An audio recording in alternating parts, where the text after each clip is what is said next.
Hey everybody, how's everybody doing today? Welcome to my photo editing live stream where you can submit your images before the stream starts, and I edit them here for you live using DxO Photolab 9, and we're up to version 9.2. That's what I'll be using today. And as always, this is never a critique of your images. It's just basically to show you the highlights of the DxO Photolab 9 with your own photos.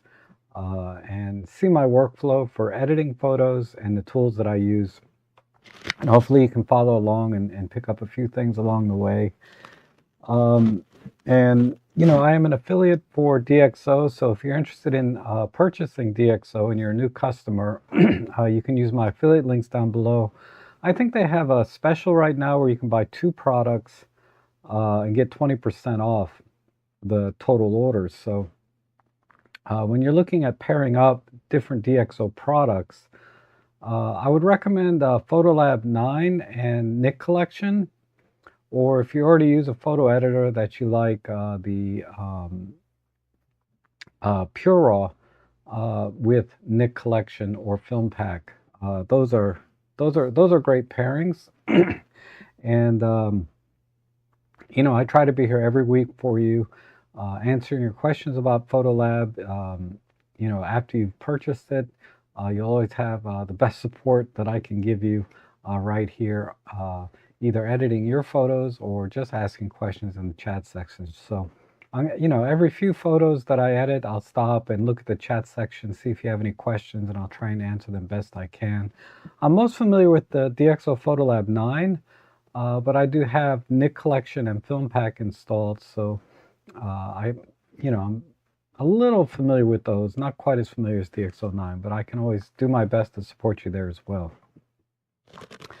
Okay, so let me pull up Photolab 9. Gosh, I didn't even open it yet, but I did download your photos. And also let me know that the audio and video is okay. Hopefully the audio is at a decent level now. I think I finally got it to where it needs to be, but we'll see. And I'm just going to check one more time and see if anything new came in while I was chatting there. Yeah, it looks like one from Shakabe. So I will download that one. Looks like a seagull. It's cool. Oh, this is your edit of the seagull. Okay.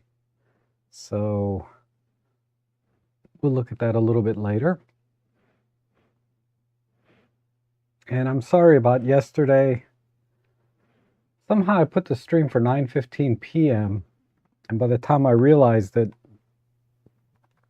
because I came on at 9:15 a.m. and I was like, oh crap, the stream is set for 9:15, so I changed it to today at 9:15 a.m. But I normally do these on Friday. Okay, thank you, Jeff, for the update there. And let's see. Everything looks good, so I'm going to do star there. We're almost there. So it looks like I have 12 images today. And we're going to start here with this one. And first thing I always like to do is to apply basic preset. I created my own here, just called Rob's Default. It's not too different than, you know, the DxO standard here, which applies noise reduction and optical corrections. But really the only thing mine does differently is I add a little, you know, I click the chromatic aberration box and the unsharp mask box, and that's it really. and this little purple fringing box. So I just do a couple of more checks on the optical side, but nothing else. And this one's pretty straightforward.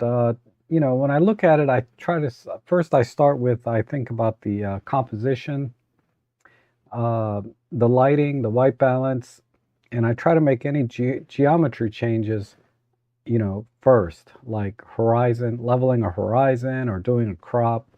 And then I think about the exposure, if I need to sort of brighten the image overall, or if I just need to start locally. And 99% of the time the exposure is pretty good and I can just get right into local adjustments. Like this one is exposed pretty well. And composition wise, I think what I'll do is I'm going to try and minimize this fence or whatever this is right here and just crop that out. So I'm going to go here and just minimize that a bit so there's not so much of that. And then I'm going to try and create some balance in terms of the you know, negative space. Even though this is not really negative space by its traditional means, you know, the subject is here and I try to balance all of the space around it just so it looks good. And I think I'll crop out that beam up there. And then I look at corners and see what my corners look like. And I can see there's a little bit of straightening needs to be done here, potentially. Maybe I'll just try the automatic. No, I think I'll just do just a slight tilt that way. Okay. And also I like to use this just basic rule of thirds here to help me with the spacing. So we have about 1/3 of the subject here on the left, and then the rest of the scene in the other 2/3. And I think that works pretty well. So,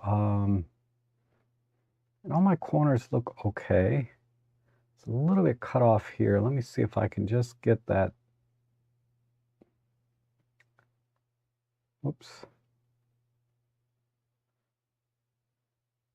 Just get the foot of that sign in the frame. I don't like to cut things off if I don't have to.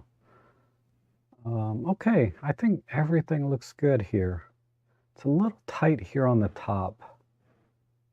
So let's just come up a little bit more.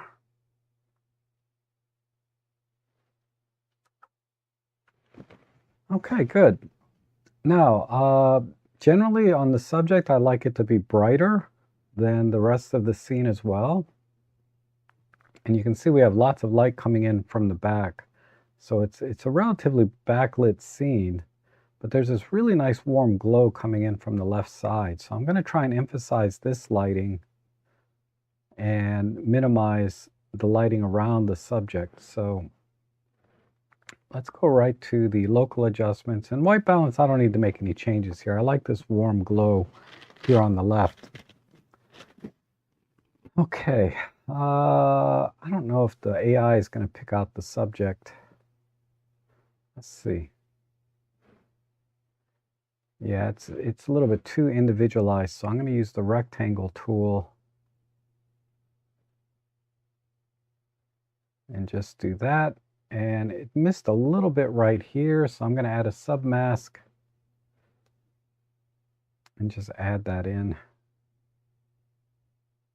Well, let me try again.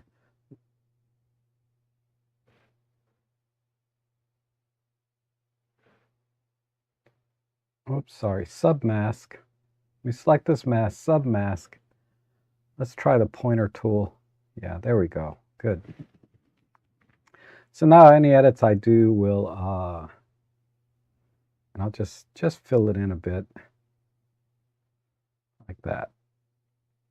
Now any edits I do will be applied to all of these masks and submasks at the same time. So let's just add about a half a stop. And then I'm going to just work with the curves here a little bit, the selective tones. I think we might need a little more in the shadows. Oops, I'm sorry.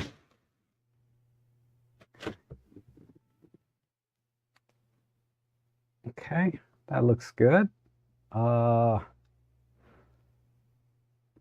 And I'm going to add another half a stop. I know that doesn't look natural, but then let me try and pull the overall exposure down. Okay, let's go back to the local, and then the global. That looks about right to me. And I'm just going to do one more local adjustment and just try and bring in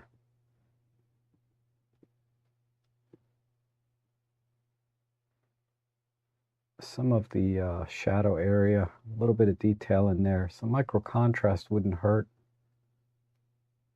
And then we'll do the same thing down here on the boots. Maybe the helmet.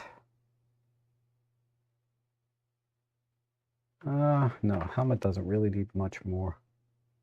How about the face? Yeah, the face wouldn't hurt. So I'm going to do a separate one for the face. And just add maybe a quarter, a third there. And a little bit of warmth. Where are we at? 39. Let's go to about 44. 42. Okay, that looks good. And I might even exaggerate some of the warmth down in here by just adding the same control point around the horse.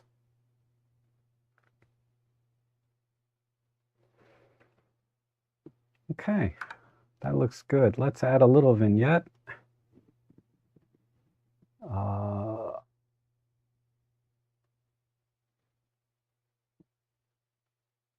So I'm going to put this control point right there, invert it, turn the chroma and luma to 0, and now I can make a vignette.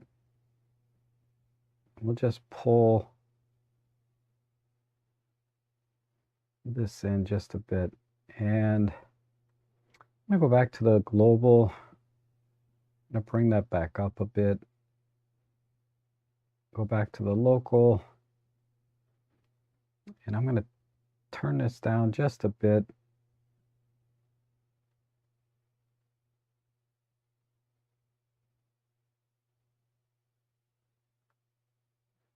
Okay, I'm just tweaking this back and forth. All right, one more thing I might do is just blur the background a bit more.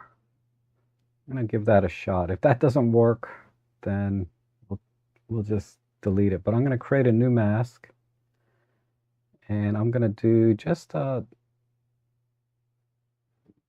straight control line. Go down here to the blur, add a little bit of blur.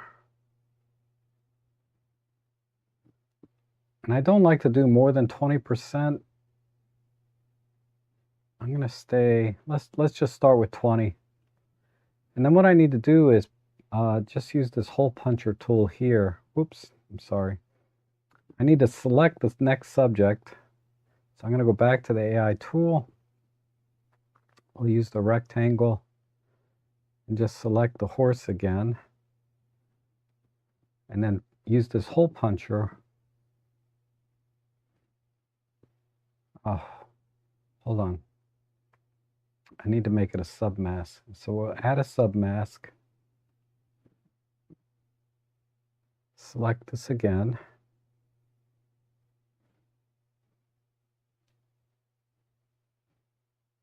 There we go. And then I'm going to brush in the piece that it missed. Right in here. Oh, I keep forgetting to click submask. So submask, brush.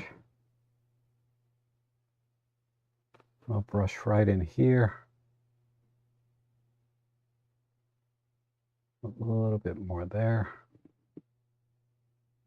And let's try and punch that out and punch this one out. Okay. All right. I'll go back to this filter, and I'm going to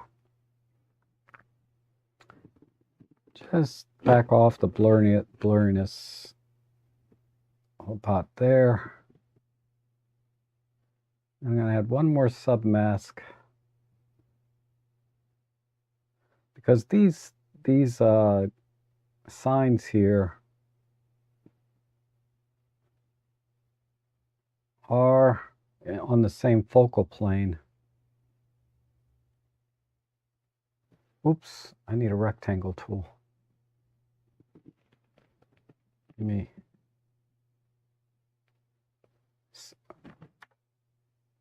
Okay, submask, I'm sorry, submask.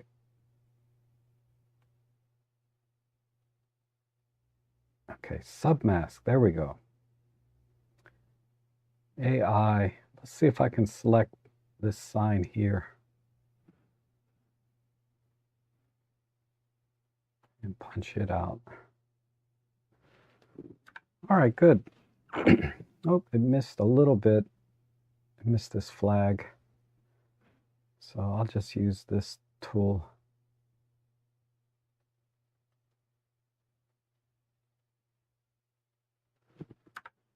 All right, I think that looks pretty good.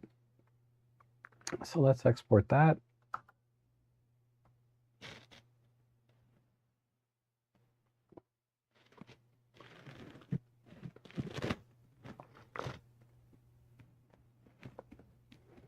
And then we'll do a side-by-side when that's done exporting. And you can check the progress of the export if you pull up your film strip here and click on the little arrow, and it'll show you the progress. Okay, good. Oh, where did I export that to? Yeah, the original image folder, sRGB. Okay, good. So let's reset this. And we'll compare it against the output. We'll do a side-by-side.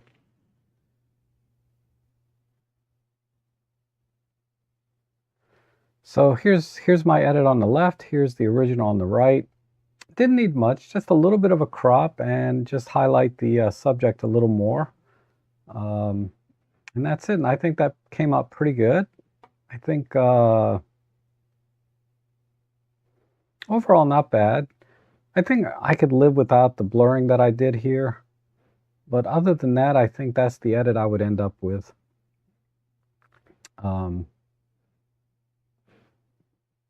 That looks pretty good. Okay.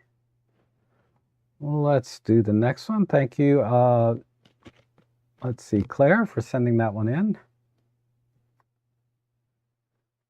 All right, we have one here from Michael. I think it was Michael. Bring my panels in.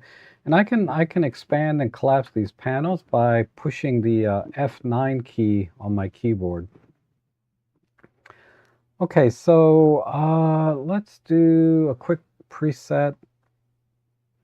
And I think compositionally, I'm just going to do a 16:9 because it's just too much on the top and bottom, relatively speaking. The building is already pretty well centered, but we'll move it down just a bit more.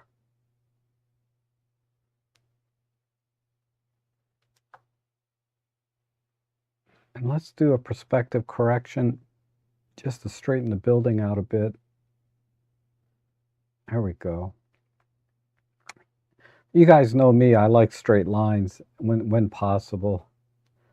Let me see. Might be able to come in just a tad.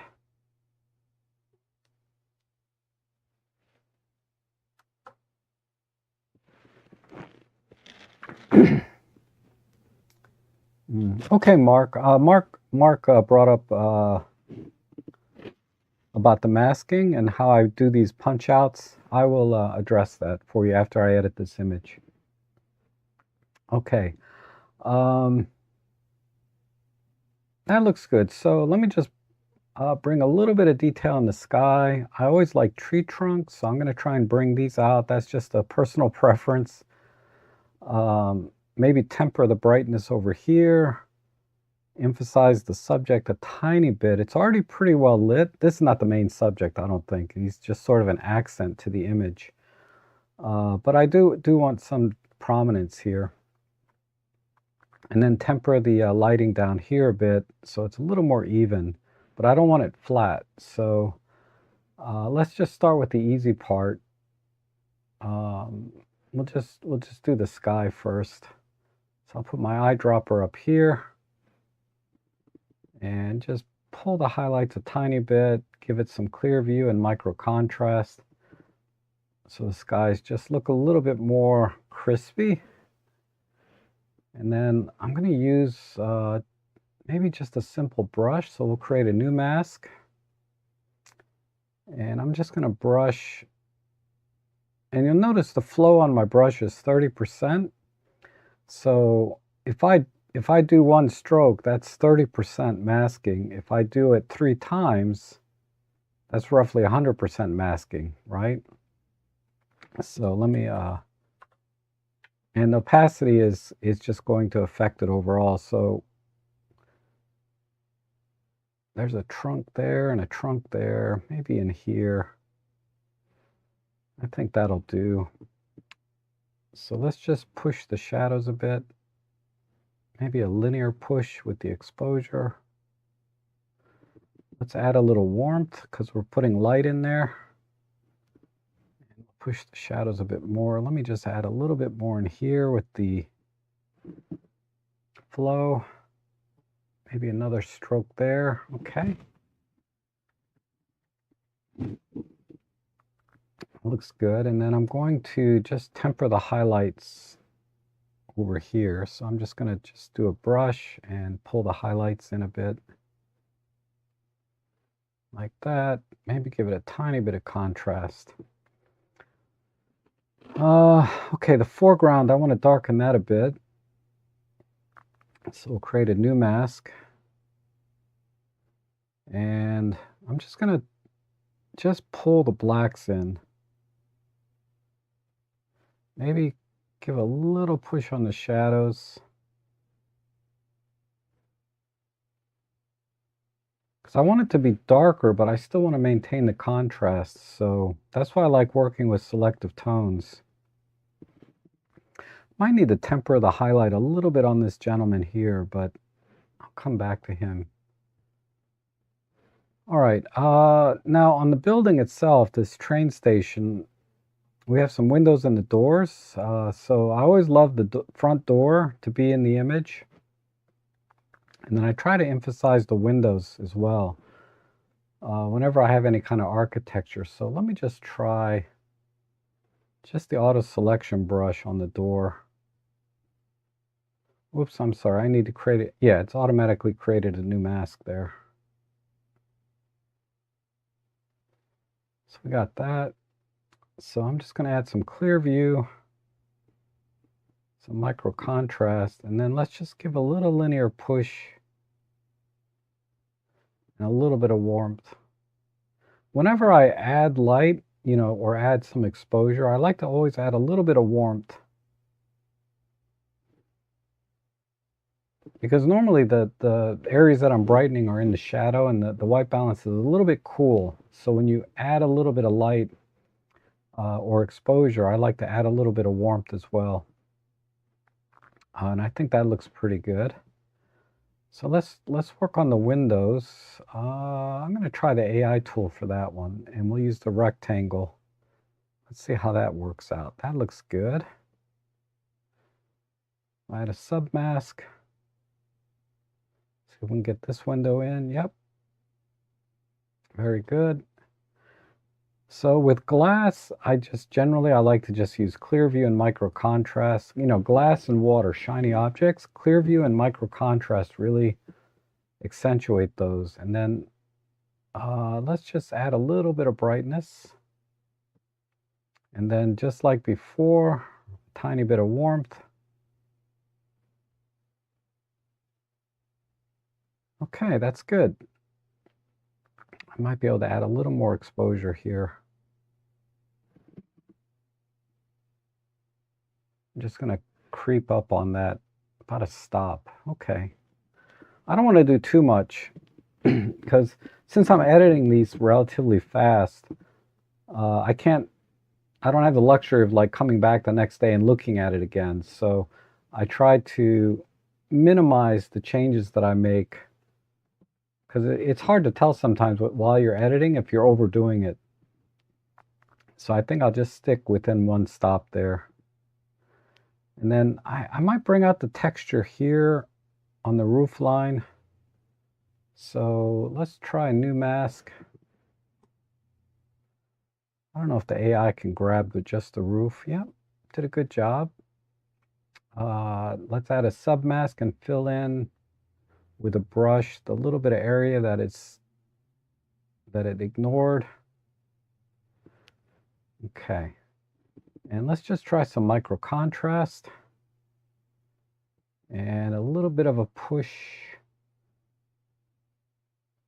here and here, so these letters really stand out very nicely, I think. Just a little bit in the shadows. And again, whenever I do selective tone, I try to keep this line straight. That gives me kind of the most natural look, I think. I think that's pretty good. I'm going to add one more brush, but I'm going to turn the flow down a bit. I'm going to just brush underneath here.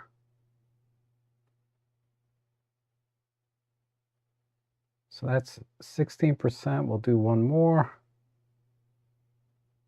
And one more.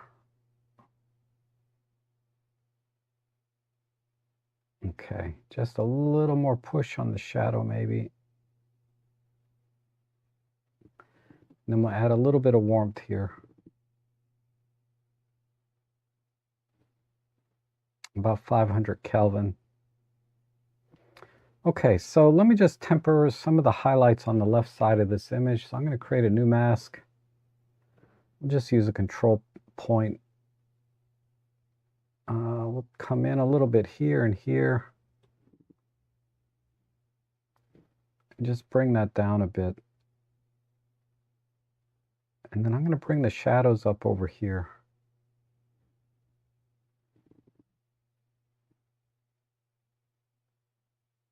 Like that. Maybe a little bit of contrast. How about right here? No. All right, I think that's it. So I'll export that.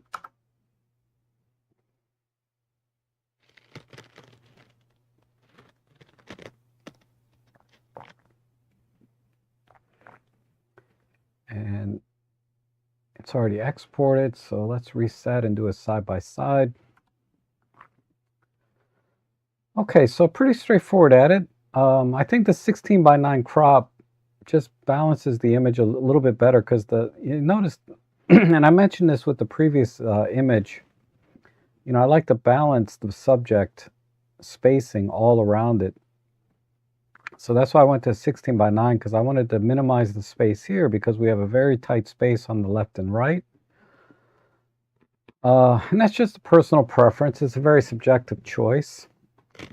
And then the lighting, again, emphasizing the windows, because you'll notice here that the let's do a split view.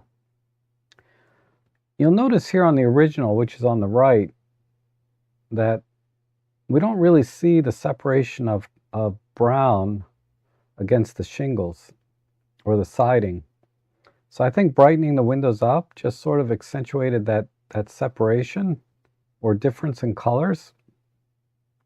And then also the door has a nice shine to it here, which is a little bit hidden in the shadow areas. So by bringing that in, I think, and that's why I always like to look at doors when I do architecture, is I think that's one of the most important things on a building. And then also the lettering here is nice and shiny now with good contrast and lots of details there. So just a little closer peep there. Let's go back to a split view or side by side. and then the perspective corrections. And I think that's a pretty decent edit there for that image. Okay, so let me go back to answer the question about, let me edit this image here. This will be a good one to examine. This was a question from, whoops, sorry.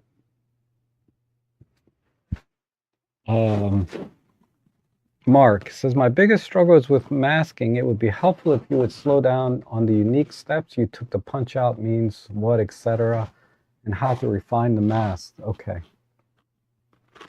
So this image here, I'm gonna have to do some of that masking and punching out and stuff. Let me see, F9, there we go. Okay.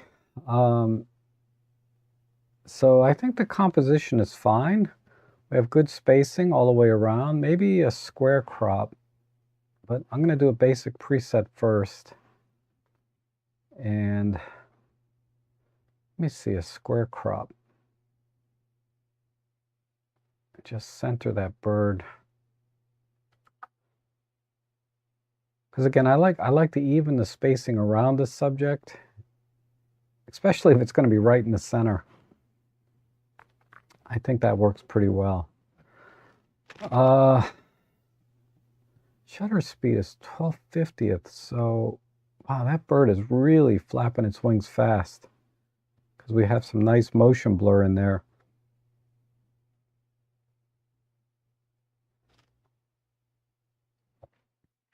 Excuse me.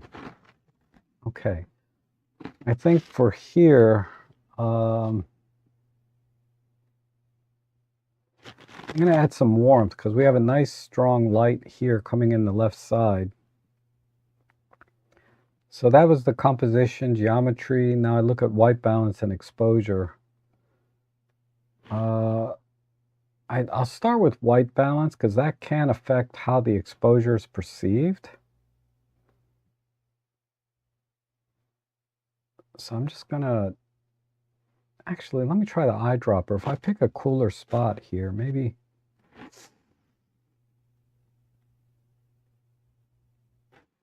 Yeah, that's not quite enough. Just going to go a little bit warmer. Okay. And then, maybe there, and then a slight geometry. Let's just bring that in a bit.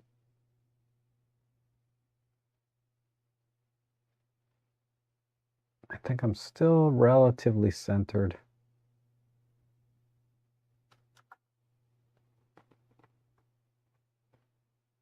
Let's take a little bit off the bottom.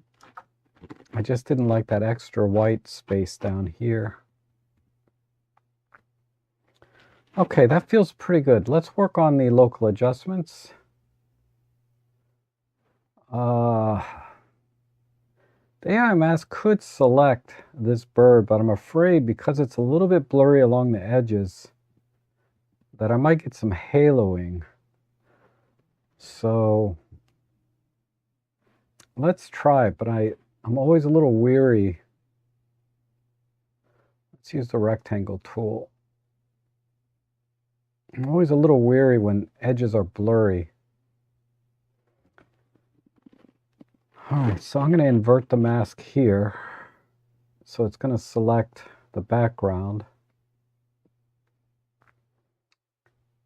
The background's pretty dark. Let me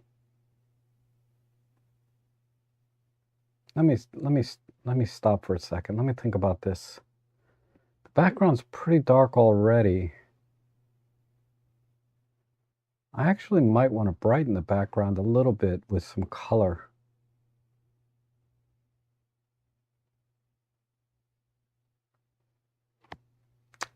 Because overall the image is a little bit underexposed. So let me try and brighten this a tiny bit. Gosh, about a full stop underexposed. At least to my eye. Okay, so I think that works.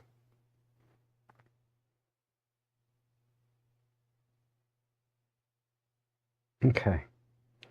Now let's go to the local adjustments, and I don't think I need to cut the bird out. I'm gonna just work on the eyes and beaks and talons. Whoops. Let me shrink this down, this control point. And let's do push in the shadows.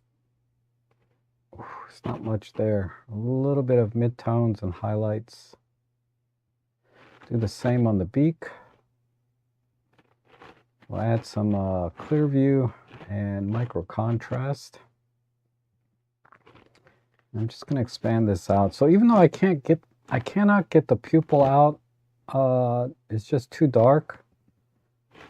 I am going to brighten the area around the eye in general and the beak. Let's work on expand that out for the beak. And we can probably do the same thing for his feet. Just give it a little bit extra. Come in a bit. Okay. And I'm going to temper, let's create a new mask, and I'm going to temper the highlights on the left side here.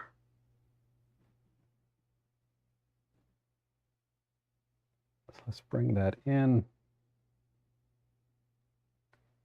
Maybe even just add a little extra warmth in there too. We'll do the same thing down here. Okay, a little bit too much there.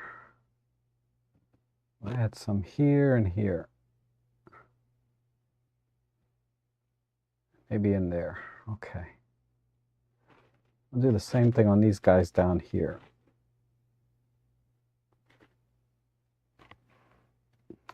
So as I'm clicking the control point, it's just going to duplicate what I did on the first control point to all the other control points that I create. So if I click here, it's going to duplicate the slight warming and slight pull on the highlights. I think that works.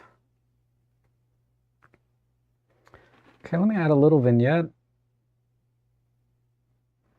So we'll center here, come out, and vignetting, and I'll slow down here. Vignetting, what I do is I invert the control point, and then I turn the chroma and luma masking down to 0. And that gives me a very solid vignette. And typically on vignettes, I can just pull the exposure down. And then I also like to work with the selective tones just to make the vignette a little bit less linear and a little bit more dynamic in the vignetting. So it doesn't look like you just made a dark circle around the image. It looks a little more natural, ideally.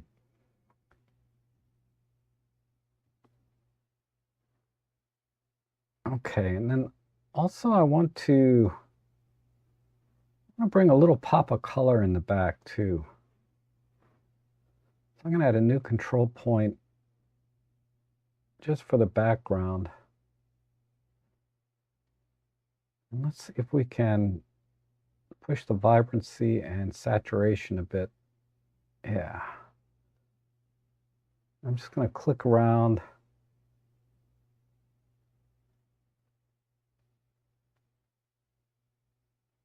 And just bring some color back in. Okay, let's make that a little smaller. And then I'll back off because it amplified sort of the white balance, the warming that I did. So I'm going to go back here and just back off the warming a little bit.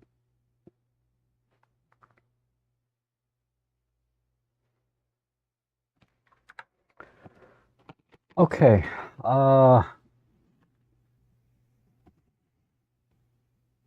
I think that's it. So actually, this image I didn't use the hole puncher and things like that, but we'll get to an image that will do that, Mark. But hopefully, you understood all of the how I was masking over here. I think we're good. So I'm going to export this,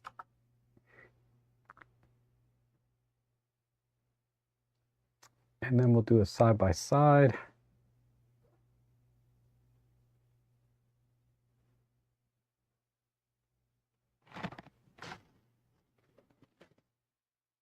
Okay, so here's the original on the right. Like I said, it felt about a stop underexposed, even though you know, overall the exposure is fine.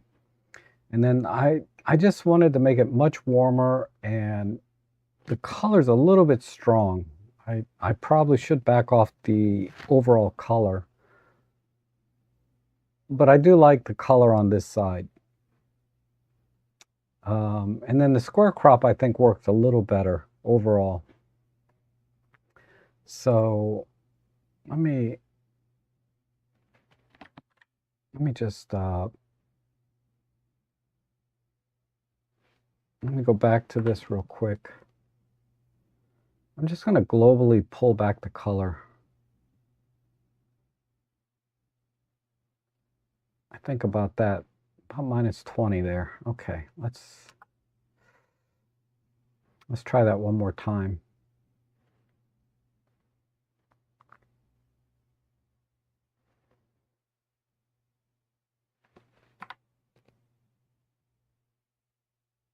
Okay, that's better. It was a little bit too rich before. But I think that looks pretty good. So let's do a slider and see how we did on the details. Not too bad. We cleaned up the noise pretty well. But there's just a little bit of motion blur here on the bird, which surprises me given the shutter speed that you used. I would have thought 1/12/50th of a second would have done it, but yeah, birding, a lot of times I start at 1/2000th of a second. Just to minimize any kind of motion blur. And the wings are always moving so fast, you almost always get motion blur in those, regardless of shutter speed. But I think that came out pretty good. All right, let's go to this one here, and okay, this is a nice street scene. We got a little bit of information here that it's holiday time because of the lighting, generally, right? Where you get that vibe. And we have some highlights here we can temper. We have this window. The white balance looks good. So all we need to do is maybe just crop out the bottom, because the bottom doesn't really add anything to the scene. All of the action is right here in this, about 2/3 of the frame over here. So let me apply basic preset. And then I'm going to crop in.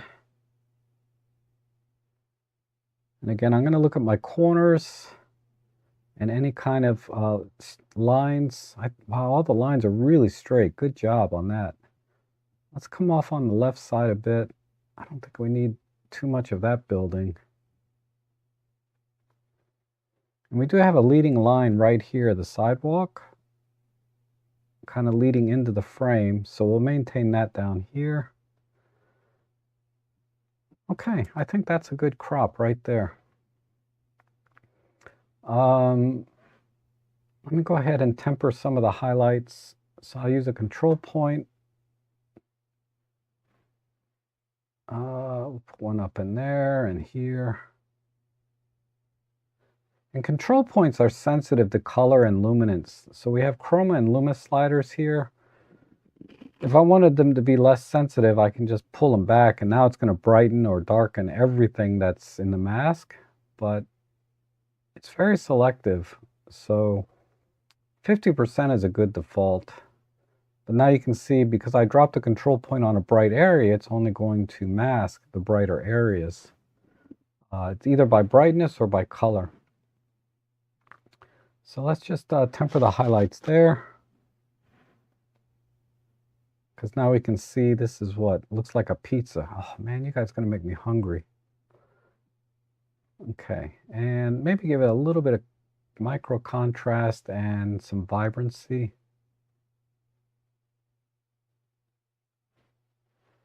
Just to bring the color back. I think the lighting here is good on this, on the people walking by. what I might do is, let me just get a feel for the lighting in the overall scene. Because not only do I like to balance space around the subject, I also like to balance the lighting to either make it more dynamic or to make it a little bit softer and less contrasty. In this case, we have good balance. There's a good amount of light on the left side and a good amount of darkness on the right side. There's a good amount of brightness, and on the left side there's a good amount of darkness. The only thing that's a little bit distracting are these cars parked here. This is kind of throwing off the scene, so I'm going to try and darken those just a little bit. Let's use a control line, and let's just pull the exposure down. Maybe not that much on the blacks. Let's see. Just a touch. And then I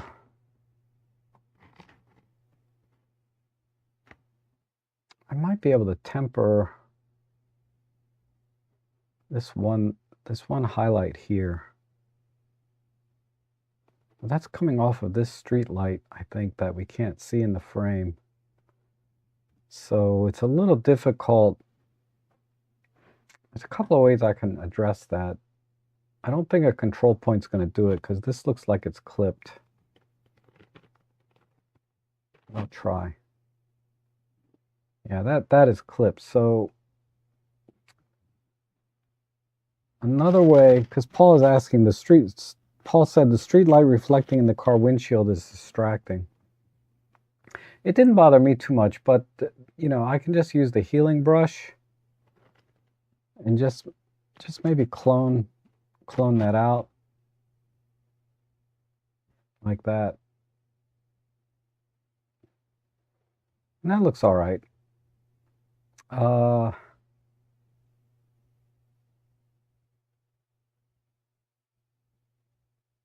Okay, maybe just add a little bit of contrast in here because they're a little bit flat. So I'm gonna add another control point. I think some micro contrast will do it.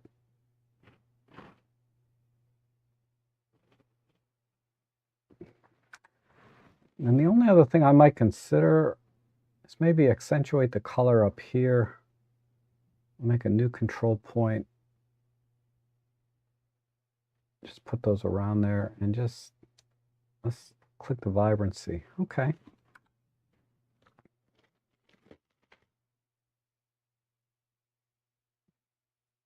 And then maybe just temper the light here a bit. Just on the guy's face.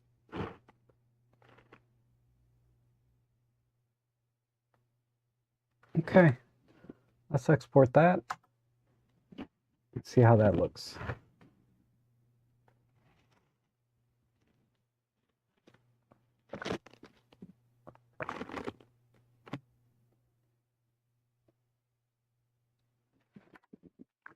All right. So there's the original on the right.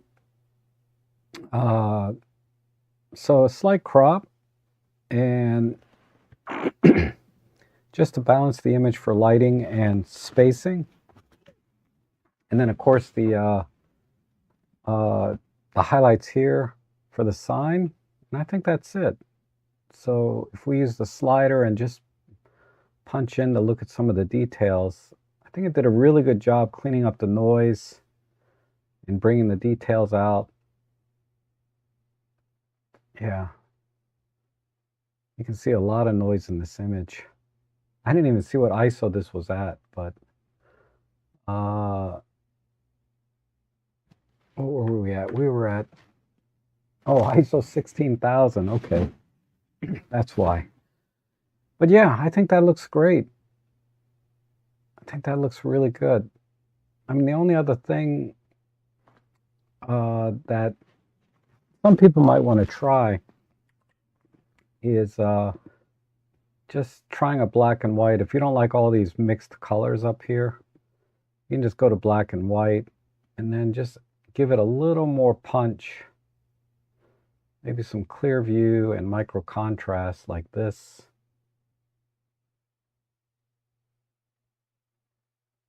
And push the highlights so they kind of explode. And I think that makes for a kind of a grainy black and white. I think that looks pretty good too. Right, if we compare it to the original. Or this is my color version. This would be my black and white version.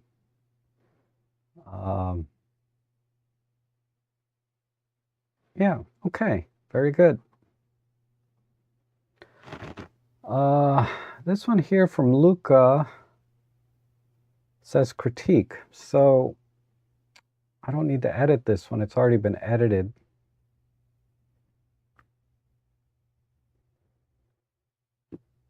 Yeah, this is a pretty straightforward image. Let me look at the settings. ISO 200 at 5.6 1/800th. Using the 40 to 150. Assume it's the kit lens. Maybe with some extension tubes. So I think that's what's going on here is the 40 to 150 kit lens with extension tubes. It might be the Pro lens. I can't tell from the X if it's cut off a little bit. Well, oh, if I hold, yeah, it is the kit lens. Okay. Not bad, not bad. ISO 200.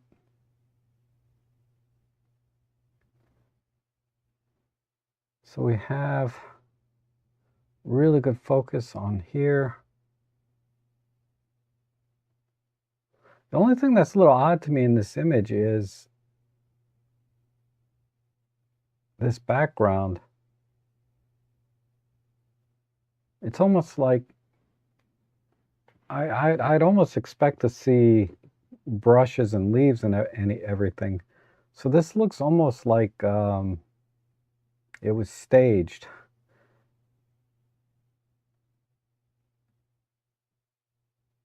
But it also looks like it's outside, so yeah. Anyway, I would probably crop this a little differently.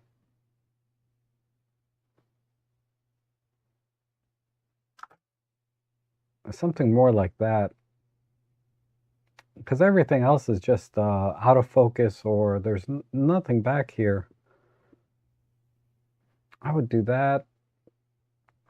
And then I would brighten a little bit.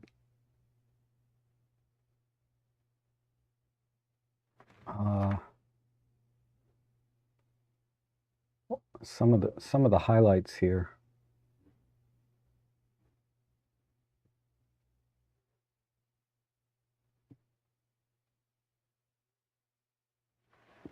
Like when it comes to like, you know, wildlife and insects and bugs, the eyes, the mouth, the feet, these are kind of the most important things. And in this image here, you know, they're a little bit underexposed. So make sure you always focus on the eyes to get those as sharp as possible. And I know that's difficult to do, but also I would definitely emphasize more light on the eyes. You know, if I were editing this, for editing purposes, it's difficult to do this like in the field, right? Because the light usually is on the camera coming from the top, and you can't selectively say just brighten the eyes. So that's why we do this post-processing. So I would just brighten the eyes a bit. I might have overdone it a little bit here.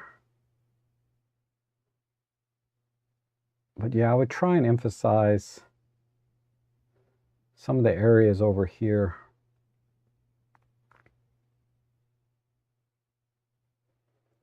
Like that. I mean, I'm just doing a quick edit, but see, that's the before, right? And there's just a lot of empty space up here and over here, which I don't think works for this particular subject.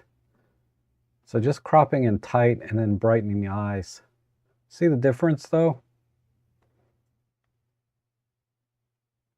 You know, I did it quick, so I got haloing and things like that. But I just wanted to kind of give you a feel for my thought process is the eyes need to be the brightest part. Eyes, nose, you know, or eyes and mouth and feet. Okay. Let's go to the next one. Oh, this was outside your window. Okay.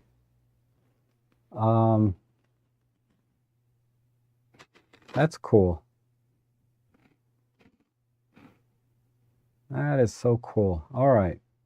Let's okay, I don't know if Mark is still here, but this is another good candidate for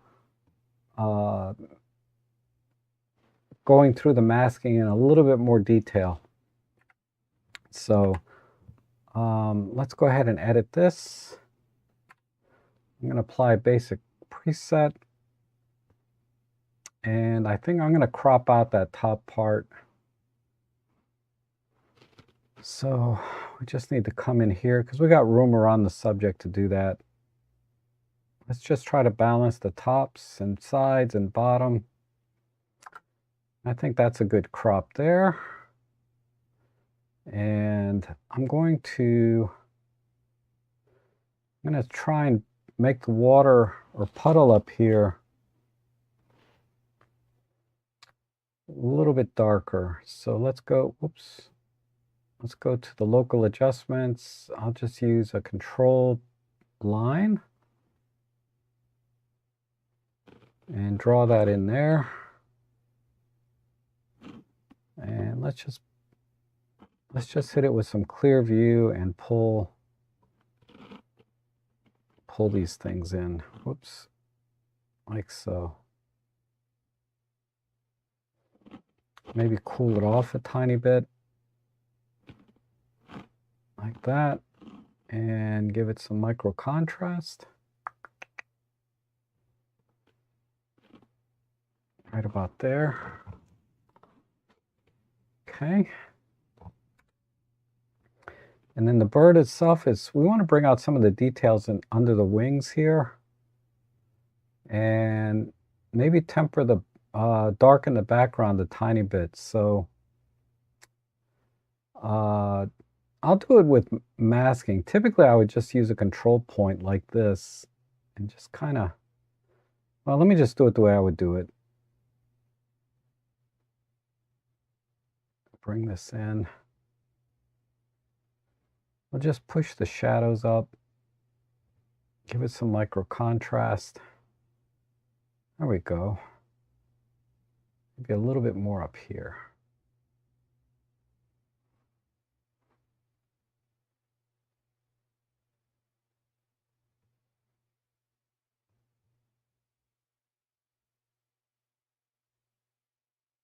Not too much. Okay, I think that's good. And then let's work on the eyes. Oh, I can see a little bit of a pupil there, so that's good. I'll bring this in. I'm going to try and put the control point right on. There's like a bluish color in the pupil. I think right about there is good. And let's just brighten that up a bit. Add some clear view, some micro contrast.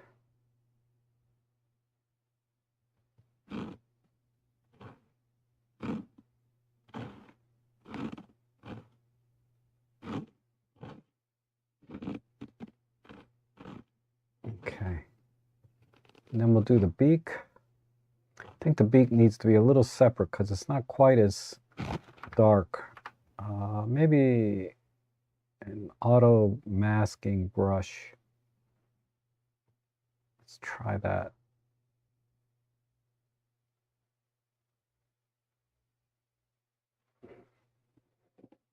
And I'm just going to brighten it a tiny bit, a little bit of vibrancy, and some micro contrast. A little bit of clear view. Okay. I'm just checking here. So I think I need to temper the highlights on the feathers here too. So I'll just use a control point, make a new mask, and just bring those in. Give a little micro contrast for some texture.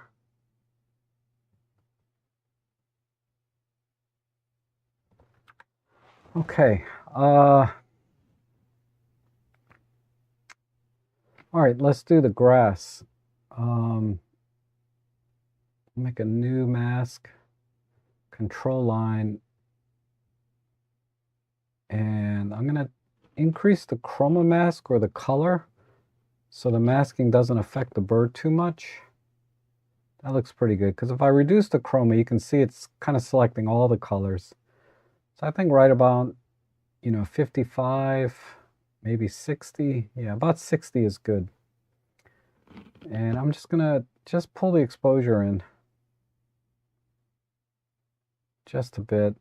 Let's see, maybe cool it off even. So just like when I add light through exposure and warm it, if I subtract light from an area, like reduce the exposure, I tend to like to cool it off as well in color temperature. Guess, where are we at? We're at 6,000. Let's try 55. Around 500 kelvins. Plus or minus 500 kelvins looks fairly natural. Any more than that, you can do it if it makes sense, but just to be on the safe side. Oh, I lost my control line. Let me shorten that a little bit. Okay. All right, let me see where we're at. That's before. So overall, the image is a little bit dark.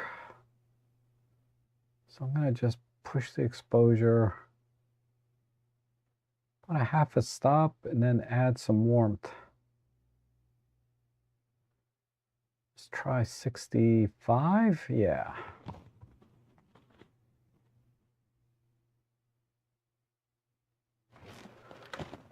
Okay, I think that looks pretty good. So let me export that.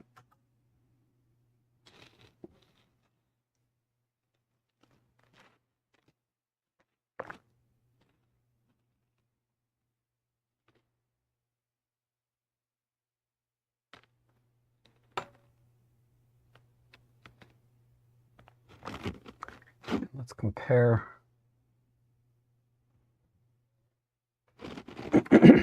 All right, so here's the original on the right, and then of course my edit here on the left. So just a little more pop of color, a little gradation here in the grass. It's just darker in the background, and a little more pop in the water. And I think that looks pretty good. Let's see if we can creep in on the details.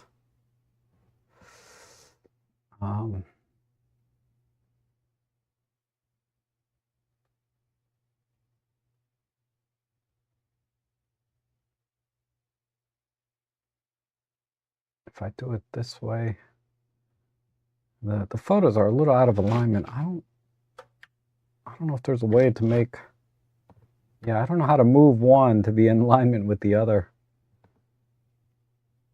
But we'll just look at the detail. I think that looks pretty good. I could maybe do a little more highlights, temper the highlights a little more, and a little more contrast in here. But compared to the original, yeah, I think we're much better off.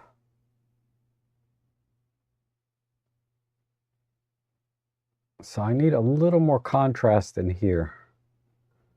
I think that's it. and then pull the highlights back in a little bit on the left side. I should have checked that before I exported it. So let me just do that real quick. Just make a new control point. So we're going to pull the highlights in a bit and then add some micro contrast back in. And let me use the loop tool and see.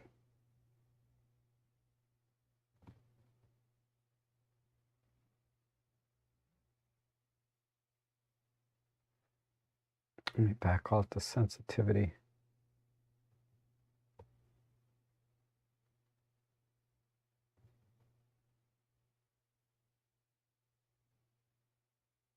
Okay, there we go.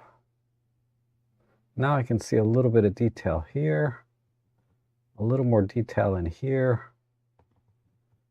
And then overall, let me go back to the eyes. This one. Just going to add a little more light back in. Get in here close.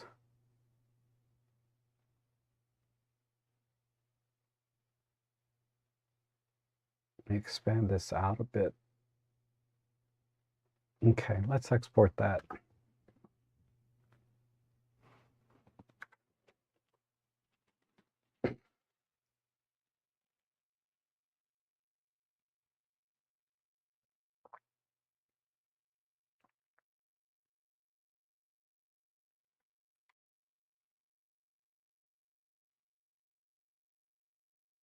Okay, that's better. Now I can see some details here and in the shoulder on this side where it's a little bit clipped on the original. Good on the pupil, so yeah, I'm happy with that. All right, so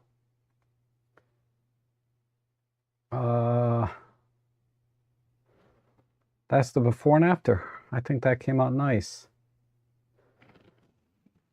All right, let's see what else we got here. We have one from John. All right, let's do a basic preset.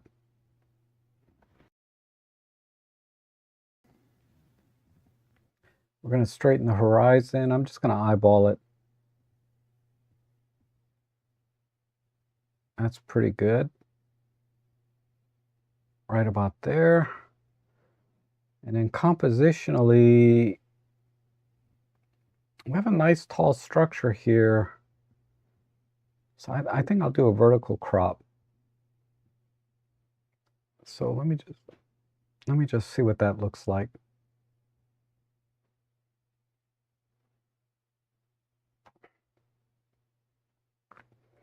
Give it a little space. This will be in the center.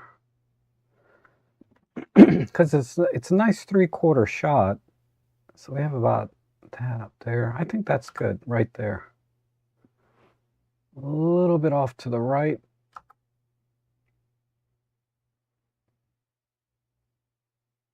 Yeah, a little bit more. Okay. Right there. So now I have this one pillar here right in the center. Might need just a little more tilt.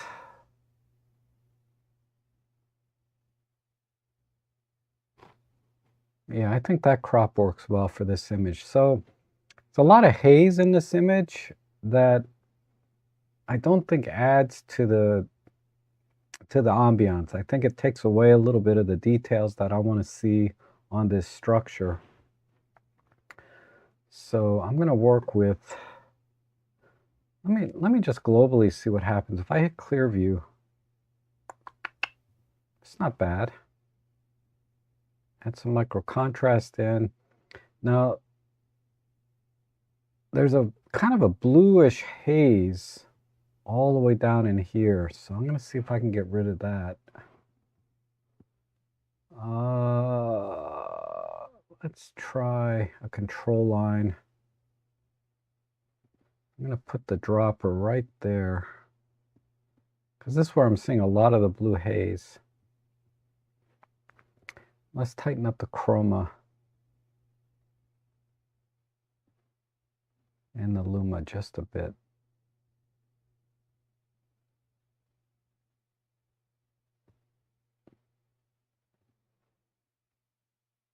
Now,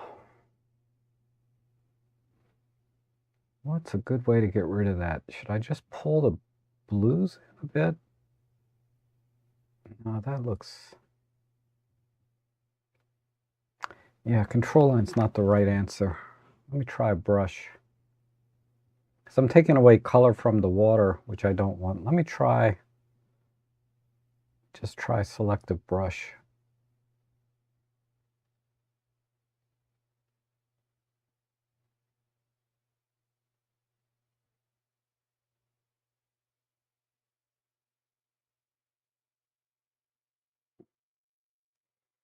So what I'm going to do is just get rid of the blues. Let's see if I can add some contrast in here. Not that much.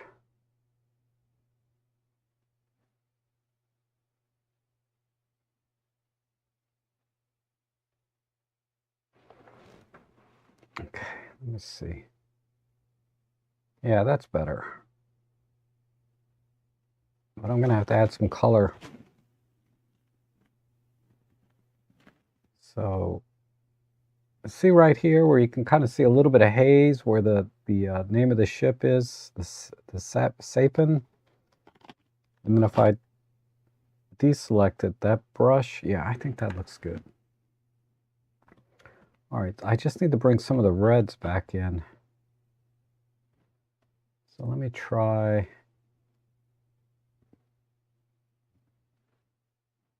selective brush again.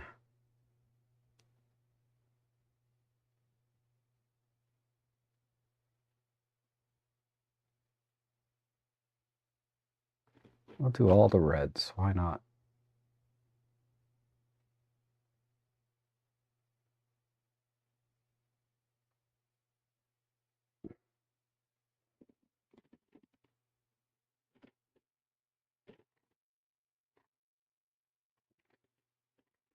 Spread that out a bit.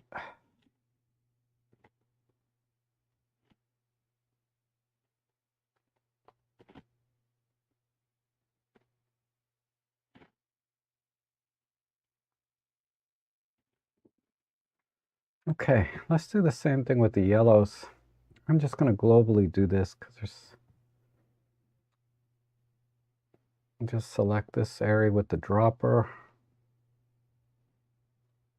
Increase the yellow. Let's increase the red up here. Like that.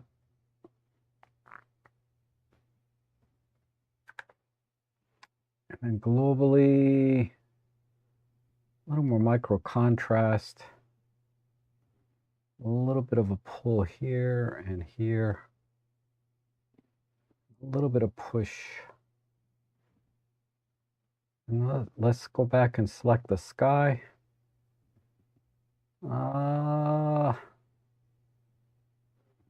Let's just use a control line. I'm going to just pull it in a bit there, some clear view, micro contrast. And globally, it's starting to look a little bit too cool, so let's warm it up a bit. Make it look a little more towards the evening. I'm going to temper the highlights right here. So make a new mask right in here. Maybe bring some contrast back in. All right, it's a little bit too yellow. Let me back that off a bit.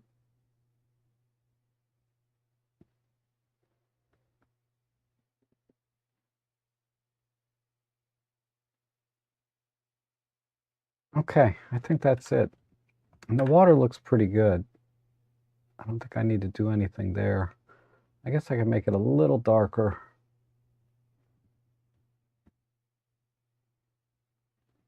just a tiny bit.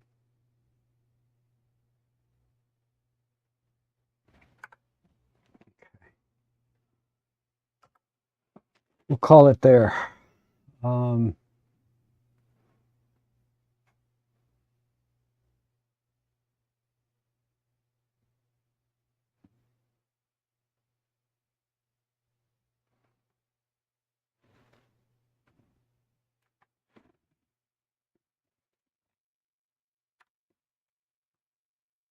Okay, so here's the original on the right, and just, you know, obviously the horizon's a little bit off, but there was just a lot of haze in this image.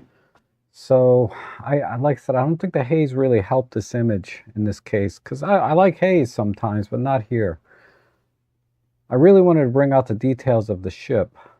So, or this is not really a ship, it's a platform of some kind. Let's do a split view and just punch in and see, so you can see a little better what I'm talking about. I think having nice crisp lines, you know, on the structure itself just makes this image so much nicer,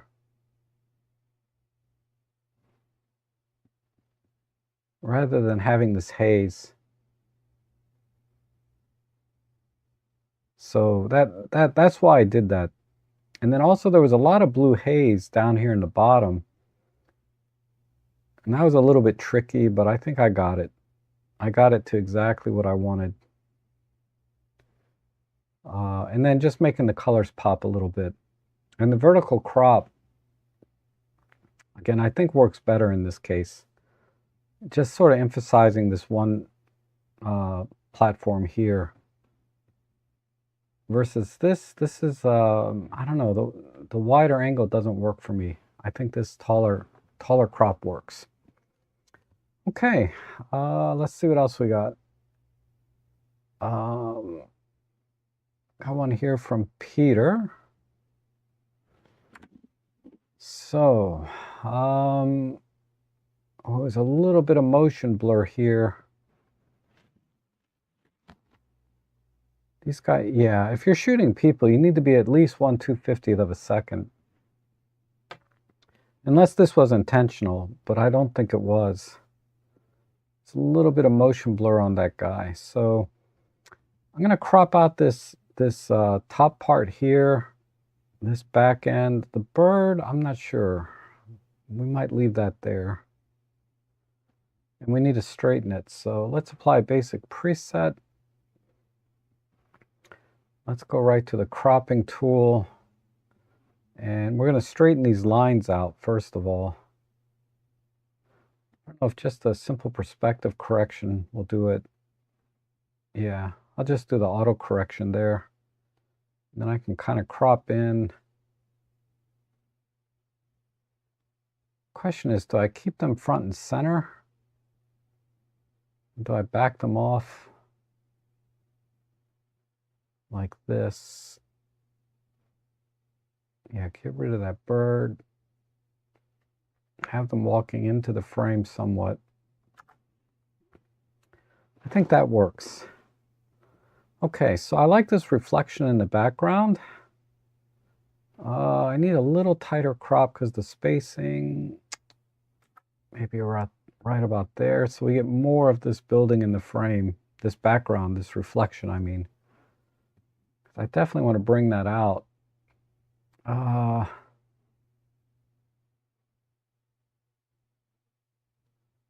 Let's just try some vibrancy. Some micro contrast. A little saturation just on the yellow. There's some red here too. We can do it there. A little pop of red there. Some greens. Okay. That looks good. And then I'm going to use control line. So make a new mask. Come in. Let's try some clear view. I'm gonna tighten up the luminosity just a tad. Maybe not. Maybe the chroma would be better, because I don't want to affect the subject too much. Contrast is fine. White balance, maybe if we warm it up. Let's see. If I want to get dramatic or anti-dramatic, we'll just cool it off. I think cooler looks a little better. Now I'm going to try and accentuate some of the, whoops, didn't mean to do that. My mouse button accidentally, what is that? Yeah, let's delete that. I accidentally clicked the mouse on that. I want to accentuate sort of this little bit of water back here. So I'll just do that with a control point. And we'll tighten up the luminosity and the chroma, and just add some micro contrast. Okay, good. All right, let's darken the sidewalk a little bit. So I'll just do another control point. Let's do it from,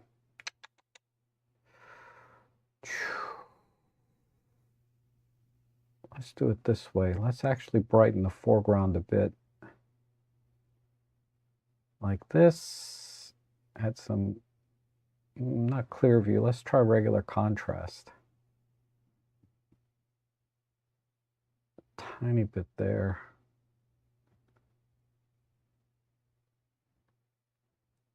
And then we'll add some warmth.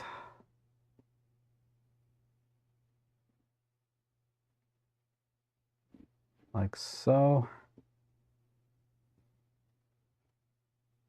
And then for the people, I think all we need is a little light on their face. So I'm just gonna use a simple control point with a tight chroma mask of about 60. And just add a little bit of brightening.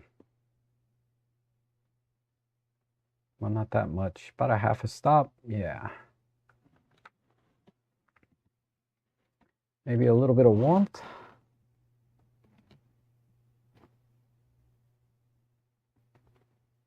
Okay.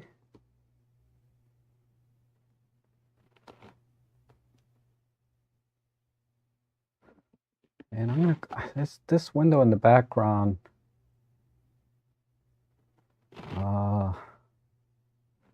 maybe I shouldn't have cooled that off.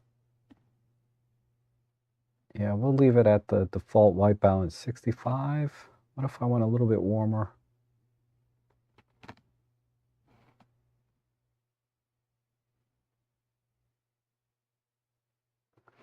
Yeah, I like that. I like it warmer than cooler. Maybe just reduce the saturation a bit. It's a little bit too much green in there. All right, I think I'm done. Export that.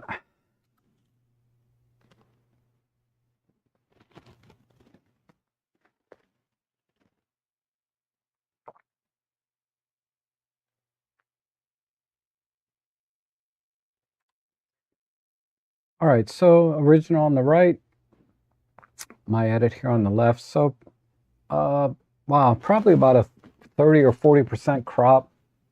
But yeah, I didn't like this frame up here, or this building back here, or the other part of the building here. The bird was kind of interesting, this pigeon, but I don't know if I just could not get it in the frame without deleting all of this over here. It'd been nice if the pigeon was more on this side here. The pigeon makes a nice little accent to the scene, but unfortunately the rest of the frame just didn't let me keep it. And then, yeah, a lot of white balance changes. So I really shifted it here in the background, purely subjective.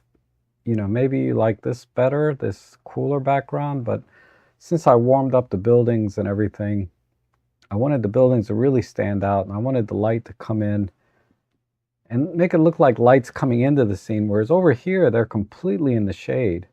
So here, at least, it looks a little bit more like they're walking into the light. So I kind of like that overall.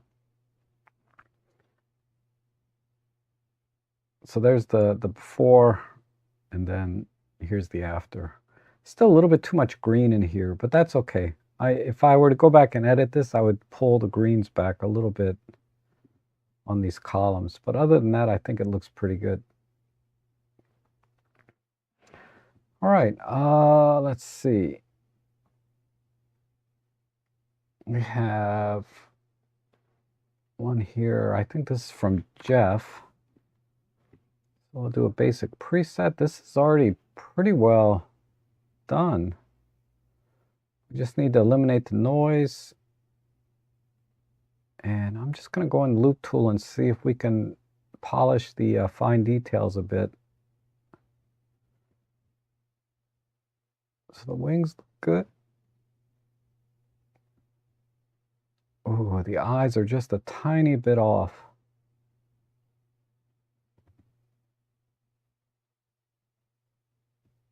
Just a hair. But let's see if we can go back to here.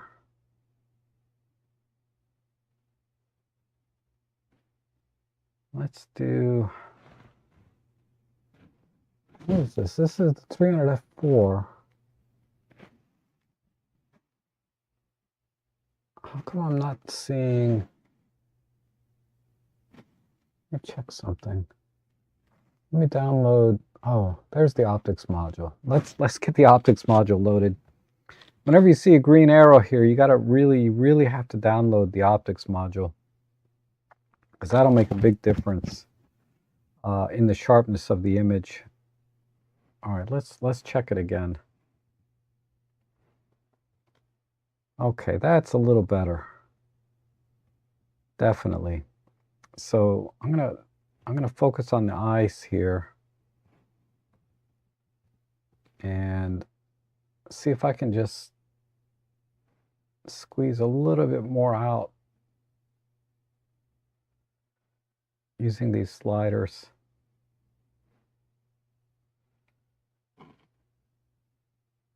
Okay, let's check the wing. Yeah, wing looks good. Maybe a little bit too crispy, but that's all right. Okay.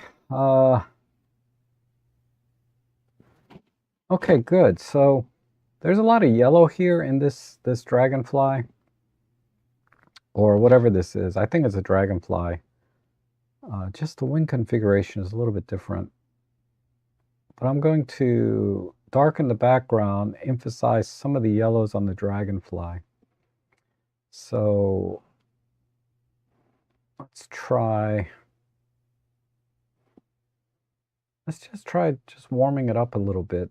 Oh, it is a little cool at 49. Let's try. Yeah, that works. Right around 5600 looks good. And let's try and bring the background in a little bit. So, because the highlights here are pretty strong. So let's just do a simple control line. And a little bit tighter Luma mask. And just pull the highlights in. Ooh. No, that's not looking too good.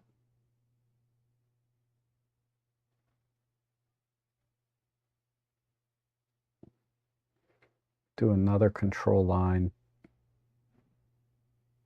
Let's try a whole new mask. Let's do another control line in the shadow areas.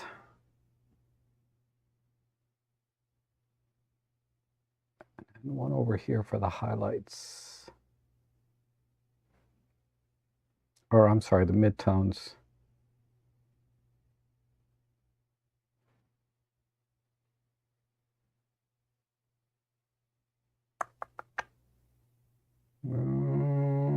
pull the vibrancy back. Saturation.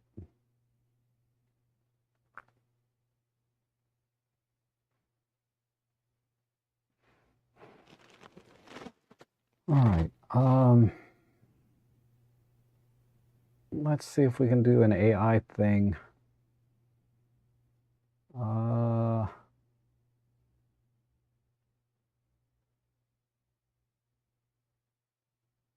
just select it, and I'm going to increase the micro contrast, and then just do a slight push on the midtones and highlights, and then maybe give it a little more warmth.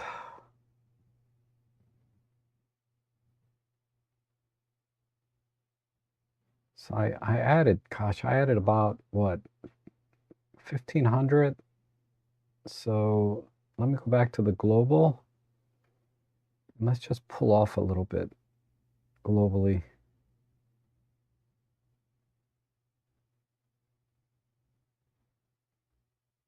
How about exposure? Yeah, let's bring that down about a half a stop. We'll go back to the local adjustment and add about a half a stop. Okay.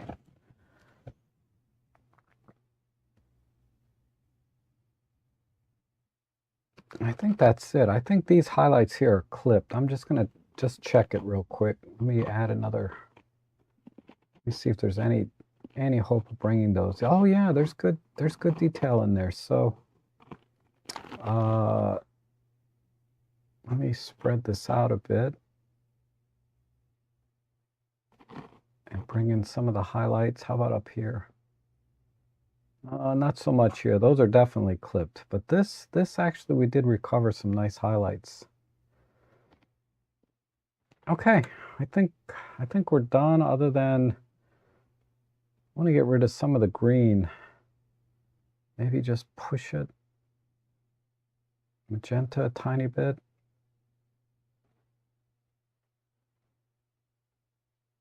We're at 0. Let's just do plus 10. Export that.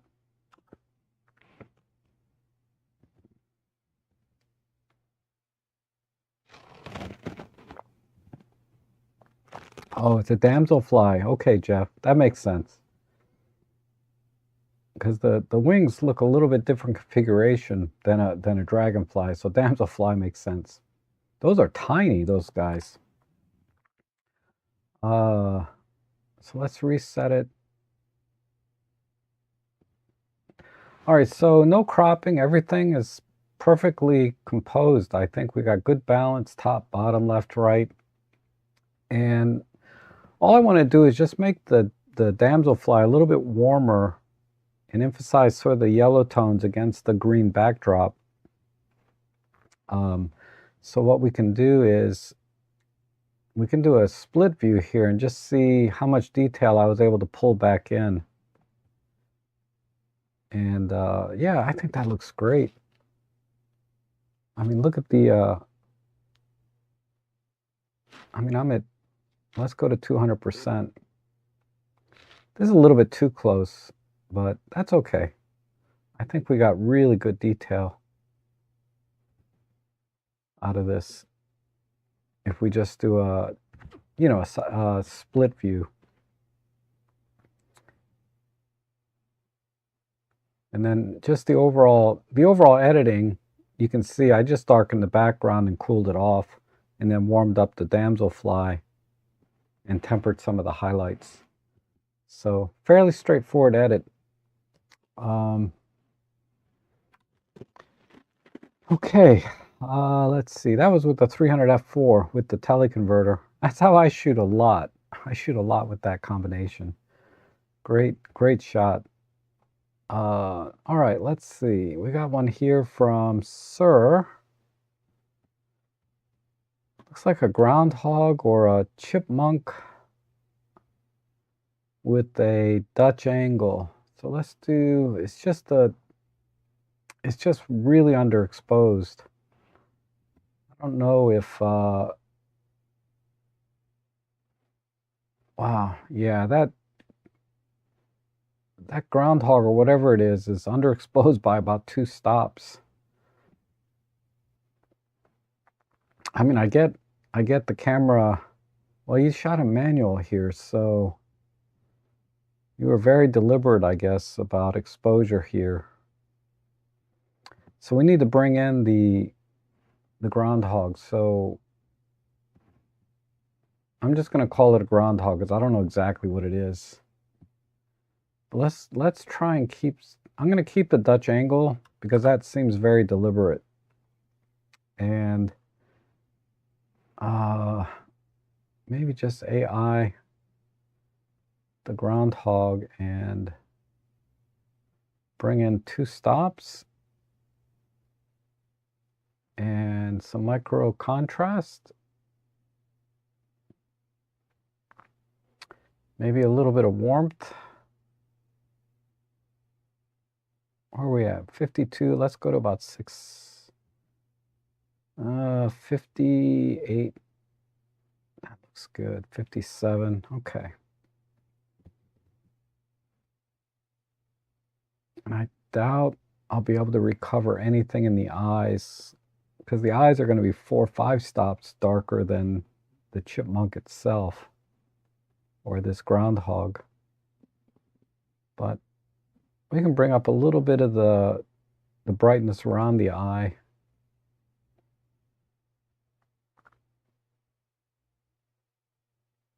Maybe the mouth. Oh. Okay. And let's temper the highlights a tiny bit here.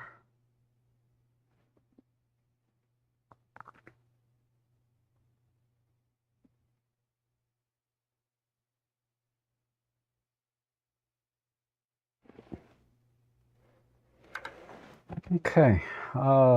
Maybe some vignette. So make a new mask and invert it. Put these down to 0, and let's try starting with the blacks.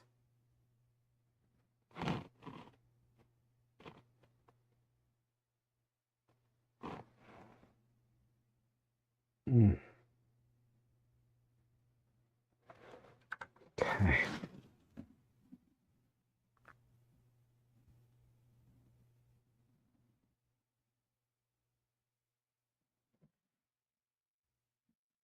If I cool it off a bit, no. Make it warmer? No. I think that's it. Let me see.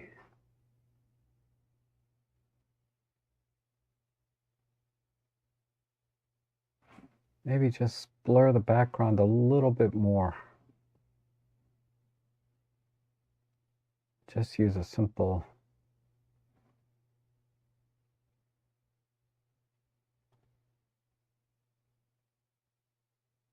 graduate that a bit more.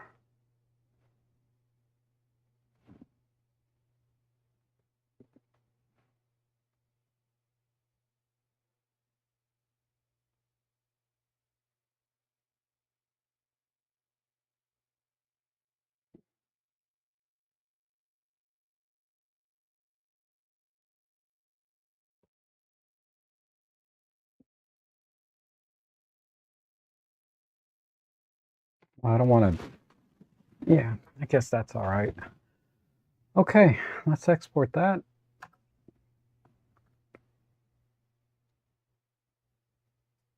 And when it's done exporting, we will, okay, all set, reset. All right, so yeah, I think the square crop works. And I kept the Dutch angle, just very subjective choice, but yeah, this is a tough scene. It's a tough scene when you have this really strong backlighting, you know, against the groundhog or chipmunk. But I think we recovered quite a bit, you know, considering. what we started with. But it's kind of cool. It's kind of cool. This is probably one of those shots where it just came out of nowhere and you just grabbed a quick shot, right? So that's cool. All right, let's see what else we got. Paul Crisp. Let's see. Been here since the beginning. How long have I been online? I don't even know. Looks like an hour and 40 minutes. Oof. Anyway, let's see what we got here. We'll apply basic preset. Compositionally, I'm not digging this foreground right here. And this building looks kind of familiar. I think I've edited the left side of this building, but not this side. Because then on the other side of this thing, I think there was some construction equipment. Anyway, just feels familiar.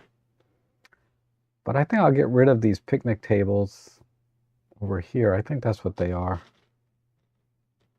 And there's a dude sitting there. Huh. Okay. I'm going to get rid of that. Maybe keep this grass and get rid of this.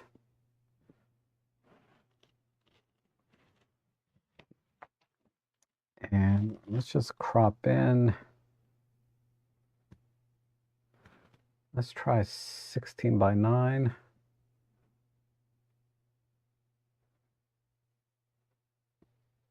So I don't really want all of that. I think that's good right there. Don't like this corner here, but I think if I crop in too much. Oh, that's not bad. That might be too much. Let's do that.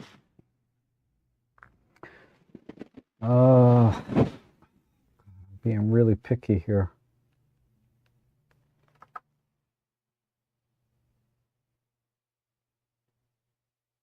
Okay, that works. So let's see if we can temper the sky a little bit.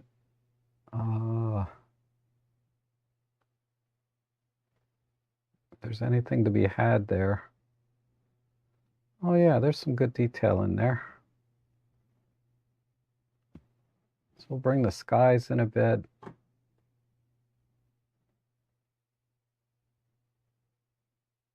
I'm just playing with the white balance to see if there's, yeah, we'll cool it just a tiny bit. And then let me bring this down some more.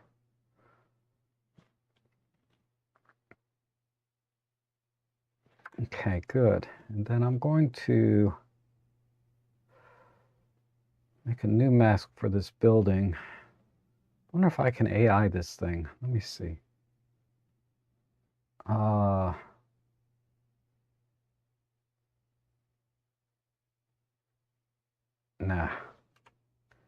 Let's use a rectangle. And I'm going to add some clear view. Push the highlights a bit.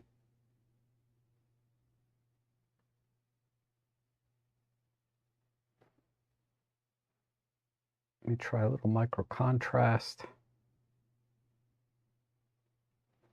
Okay. Then let's make a new mask for the water. Just use the AI to select it. Same idea. Clear view, contrast, and pull the blacks in a bit. Let's add a little bit of light or color to these guys.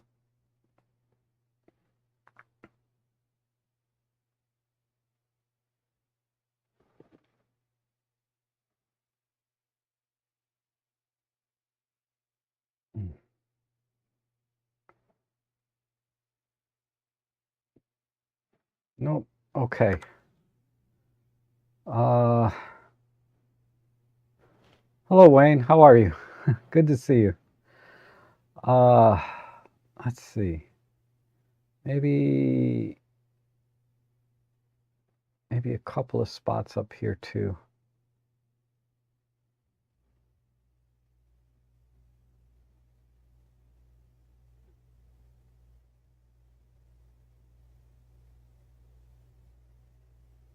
Let's turn my flow up a bit.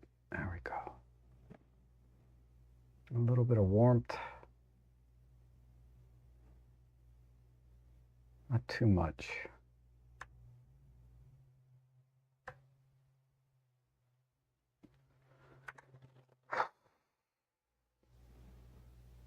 I don't know if the color works. Let me see what black and white looks like.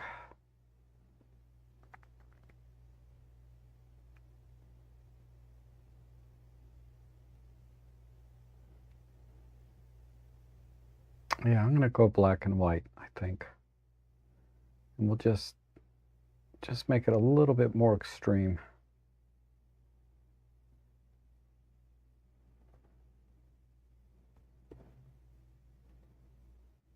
Just pull this back a tiny bit.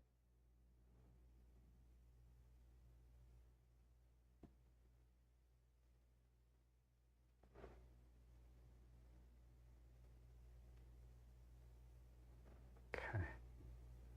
Color. Black and white. So in black and white, I need to temper the skies just a bit more.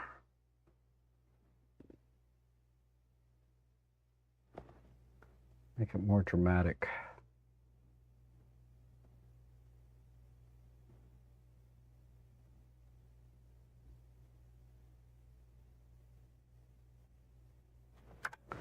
All right, let's export that.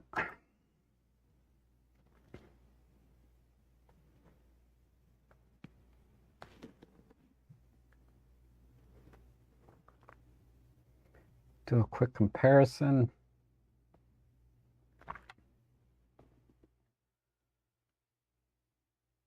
All right, so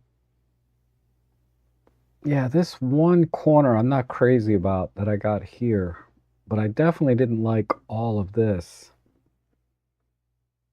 or this piece back here. So that's why I cropped in the way I did.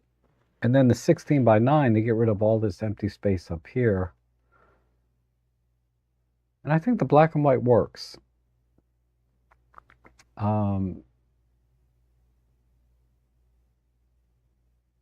I like it. There's the original. There's the black and white. That really emphasizes, I think, the details in this building, going to black and white. Versus the color, yeah, I don't know. Feels very flat. And that feels like it has some drama. Like a black and white should be. All right, let's see. We got one more here. This one I think has already been edited with DxO. So I don't need to apply like optical corrections or noise reduction.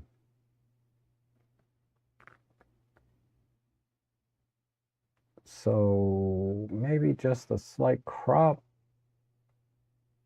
A 16:9 should work with this. I'll have a little bit of grass in the foreground. And just to frame it, I think a little bit of equal sky and equal grass, and I think that'll frame it. So this is about the same size as the sky. So I'm just going for a little bit of balance here. See if I can see if there's any details in the sky to be had. Not really, but we can adjust it slightly. And then let's temper some of the highlights around these buildings. These are really high, really, really bright.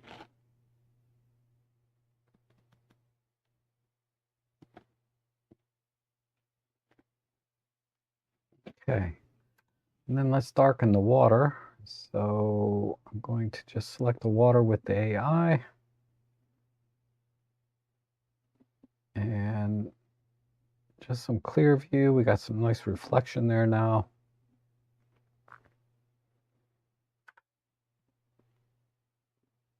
And I'm just going to just zero in on this area here.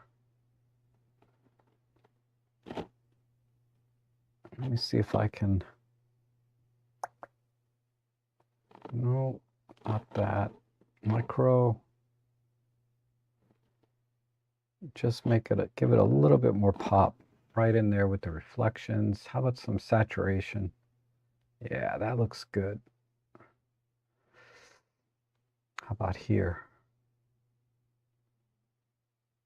And here and here. And then I'm going to add a little bit of warmth. Oh, too much. 54, 55. Let's just desaturate a tiny bit. Okay.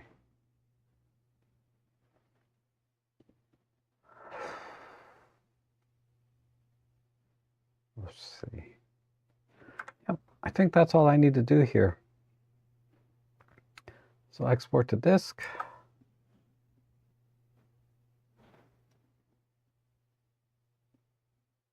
And we'll do a side-by-side with the output and reset.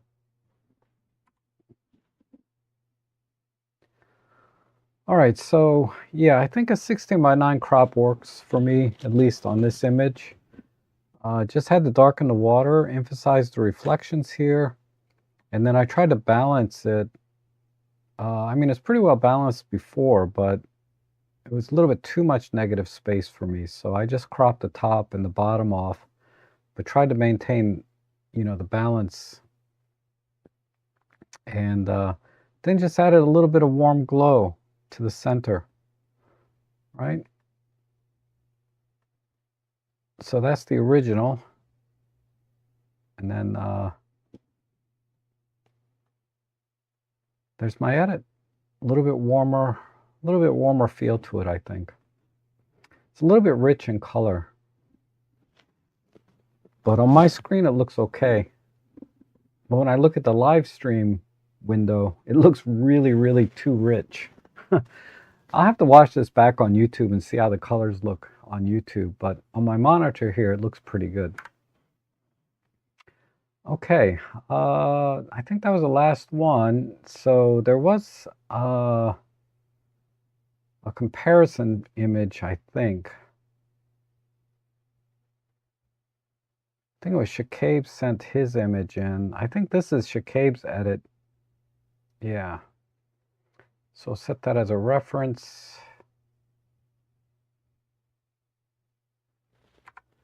And we'll compare that to my edit.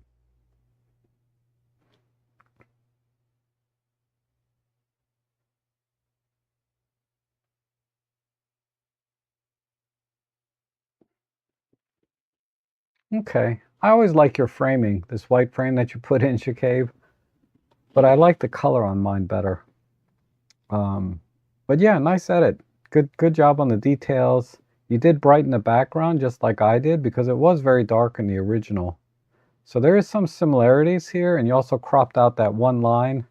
There's a little bit of a base here. So we did a lot of similar things. Just the main thing is I went square and added some color. Okay.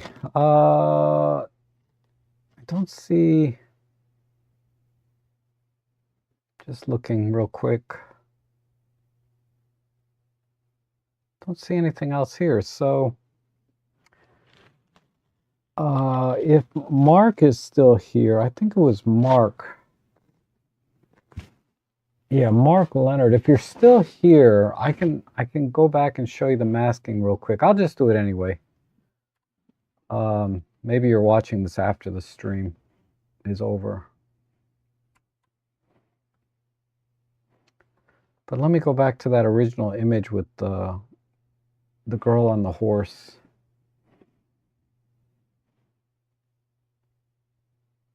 And then there, it says, I'm noticing being new to this that my built-in graphics processor can't handle PL9 or Photolab 9, which is really slowing my system down, which luckily has 16 gig of RAM, but it's still under immense load. Yeah, it's rough. I'm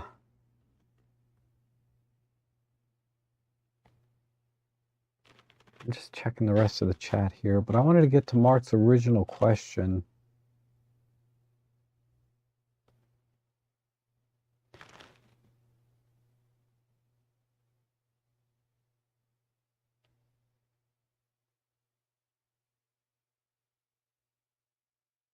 Okay, it was this one, right? My biggest struggle is with masking. It would be helpful if you could slow down on the unique steps you took to punch out means what, etc. So, okay, so I was editing this image here when I was talking about when I was doing all of the masking and stuff. So let me go ahead and reset it. Oh, it's already been reset. So I was talking about blurring the background, right? So what I'm going to do is, first you need to, if you want to blur the background, first thing you need to do is blur the background, then punch out the things you don't want to be blurry. So I hope that makes, whoops. So that's what you have to do. The order of things is, first you use this, what is this called? This is called the graduated filter. Take a graduated filter and you try to just blur out along the focal plane. So everything here in the background is going to be blurred and then gradually unblur to what the original image was, to about this line. Then everything below this line is not going to be affected. So I'll scroll down here, and at the bottom is the intensity. So like I said, typically I don't like to go more than 20, 25 max. So we'll just stop at 20. So now you can see that the person is blurred out in addition to the background because they're within this graduated line. So we need to use the tool. I don't know what this is called officially. Let's see. It's called an invert shape, but I like to call this a hole puncher, to punch out the things that I don't want to be affected by the graduated filter. So what I'm going to do is add a submask, because I need it to be inside the same mask, mask number 1. So I'm going to create a submask, and then I'm going to, let's see, I'll just use AI, and I'll use the rectangle tool and draw a rectangle around what I don't want to be blurred out. Now notice that didn't really do anything. So what I need to do is use the hole puncher. What is this called? Invert shape. So we're going to invert the shape is what it's officially called. But it looks like a hole puncher to me, because when I click on it, like I did just now, you'll see that it basically punched out a hole into the blurry part of the image. It's just an easy way for me to remember it. And then from here, yeah, that was it. I think that was the confusing part, because I was kind of going back and forth. The other thing on this image is this part here, this sign, it looks like 2 glasses. These 2 signs here should not be blurry because they are in the same focal plane as the jumping bars here. So I need to punch these out as well. So I'm going to add another submask, and I'll use the rectangle tool for AI, and just hopefully it'll select that properly. And then click the hole puncher, and it grabbed it. Now this flag, I'm not sure is part of this or not. But it looks like it is, but it's hard to tell. But I'm going to include it anyway, so I'm going to add another submask, grab the rectangle tool for AI and just highlight that flag and then punch it out like that. So now I think I got a relatively natural looking blurred background or bokeh, you know, transition from what's in focus to out of focus. So if we do a comparison, if we do a compare, that's before and that's after. And we can do side by side. So, like I said, very, very subtle blurring of the background. If you do too much, you might start to see some artifacts or haloing. It's not going to look natural because there's so many things on the focal plane here that are being slightly blurred. And there's no way to get it to ever look 100% natural, in my opinion. So I always like to do very, very subtle changes, 20 points or less on the slider.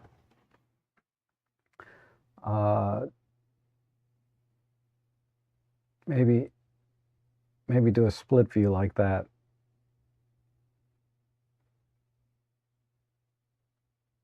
Okay. So hopefully that answered your question a little better. Paul says he sent in his version. Okay, so we'll take a look at that. And Heather says, I must have screwed up my caterpillar submit. Bummer, send it next week. Okay. Caterpillar. Yeah, I don't see a caterpillar. Let me reset my yeah, sorry, I don't.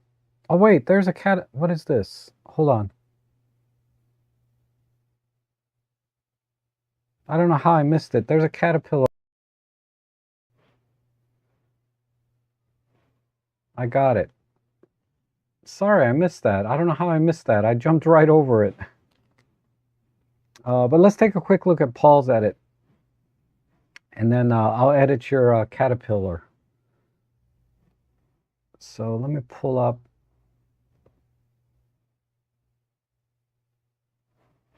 Let me see, where's the screen?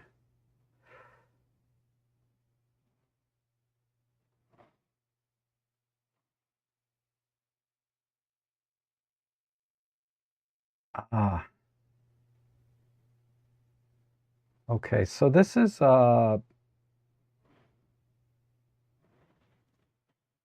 Paul's edit.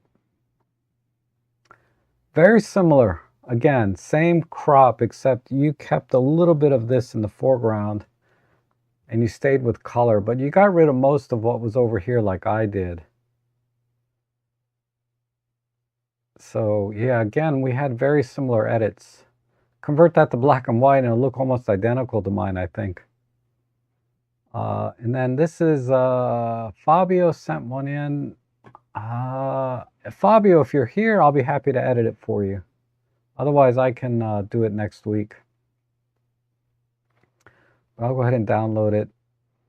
Just let me know in the chat if you're here, and I can edit it for you. And this is Shakab's edit, so I already looked at this. Okay, so let's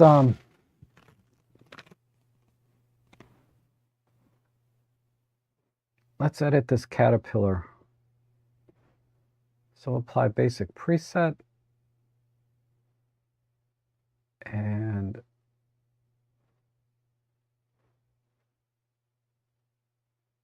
there we go. I think all I have to do is really just darken the background and just check the details on the caterpillar, because this is a really, oh, this is the 90 macro. No wonder. Such a clean shot. So let's just do a slight crop and just come in just a little bit on the left and right like this. And let's select.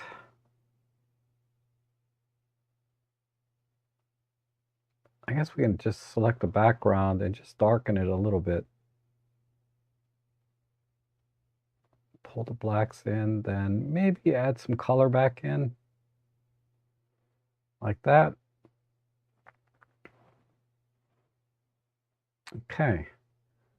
And then let's select the caterpillar. And I'm going to use the loop tool to watch the details. Kind of looks like a little eyeball right there, doesn't it? But I'm going to, let's see, if I do this, because there's a little lens sharpness optimization slider down here, which is just for the local adjustments. But let's just make it a little crispier. And then let's add a little bit of shadow.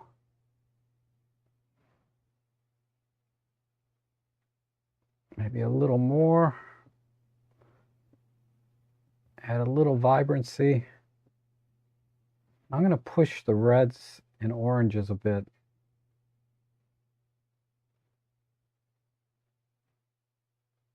Just to bring out this like eyeball looking thing.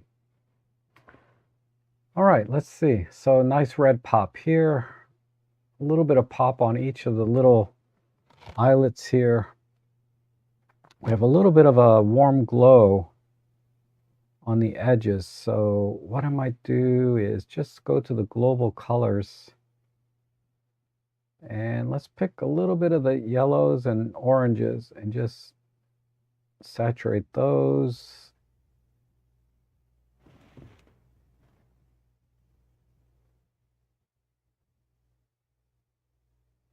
And go back to the caterpillar local adjustments.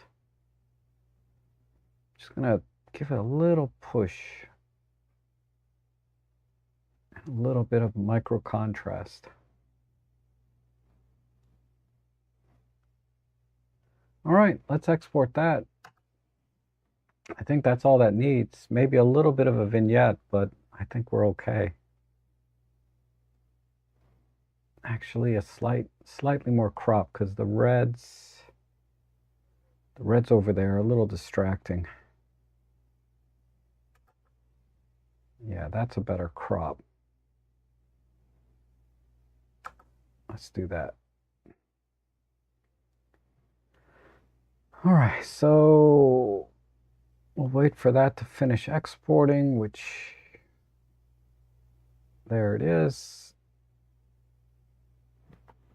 And we'll reset.